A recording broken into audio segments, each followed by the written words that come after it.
ഒന്നേന്ന് തുടങ്ങട്ടോ, ഒന്നേന്ന് തുടങ്ങട്ടോ, ഒന്നേന്ന് തുടങ്ങട്ടോ. Cut ചെയ്യുന്നു. നമസ്കാരം സാക്ഷിയുടെ പ്രേക്ഷകരെ.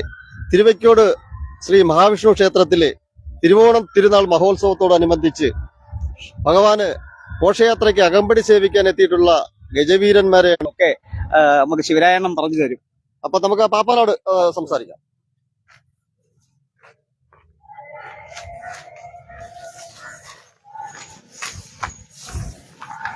ചേട്ടാ ഒന്നും ചേട്ടോ വന്നേ.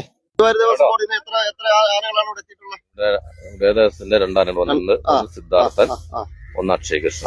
അപ്പം നമ്മുടെ തിരുവയ്ക്കോട് ശ്രീ മഹാവിഷ്ണു ക്ഷേത്രത്തിലെ ഉത്സവത്തിന് ആദ്യമായിട്ടാണ് പങ്കെടുക്കുന്നത്. അപ്പം തെക്കൻ കേരളത്തിലെ തന്നെ ഏറ്റവും പ്രശസ്തിയിൽ നിൽക്കുന്ന ഒരു വൈഷ്ണവ ക്ഷേത്രമാണ് നമ്മുടെ ക്ഷേത്രം. അപ്പൊ ഇവിടുത്തെ ആ ഘോഷയാത്രയിലും ബാക്കി കാര്യങ്ങളും ബാക്കി നിങ്ങൾക്ക് അത് കാണുമ്പോൾ മനസ്സിലാകും. ഒരു അനുഭവം നിങ്ങൾ എന്താണ് ഇവിടെ വെട്ടുവഴിയിൽ വന്നിട്ടുള്ള അനുഭവം? ഈ വെട്ടുവഴി എന്ന് പറയുന്ന സ്ഥലത്ത് വന്നിട്ട് നിങ്ങളുടെ ഒരു അനുഭവം?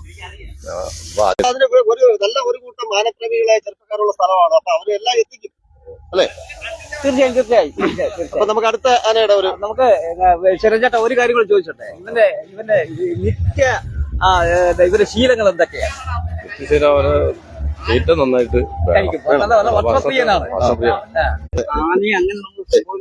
അപ്പം ഇതാണ് ഈരാട്ടുപേട്ട അയ്യപ്പൻ അല്ലേ? അല്ലേ?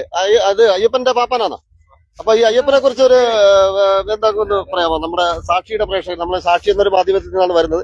അപ്പൊ ആ സാക്ഷിയുടെ മാധ്യമത്തിൽ ഏറ്റവും നമ്മള് ഇപ്പം വേറെന്ത് പറഞ്ഞാലും ഒക്കത്തില്ല. അവരെ കൊണ്ടു നടക്കുന്നതാണ് അവന്റെ പാപ്പാനോട് ആൾക്കാർ ശ്രദ്ധിക്കും. നമ്മള് തന്നെ അവരുമായിട്ട് വഴക്കുണ്ടാക്കാനോ ഉപദ്രവിക്കാനാണോ അവരെന്തെങ്കിലും ചെയ്താൽ അദ്ദേഹത്തിന്റെ ശരീരത്തിൽ ഞങ്ങളിപ്പോ ഒരു 7 മണിയായപ്പോഴാണ് ഭക്ഷണം ഒക്കെ ഇനി പറയും ചെയ്യുന്നുണ്ടല്ലേ? ഞങ്ങളെ ഈ പ്രദേശത്ത് അതായത് നമ്മുടെ ശാലമംഗലം നിയോജക മണ്ഡലത്തില് ഏറ്റവും കൂടുതൽ എഴുന്നള്ളിപ്പ് നടക്കുന്ന ഒരു ക്ഷേത്രമാണ് വൈക്കോട്ടുകുളം ക്ഷേത്രം.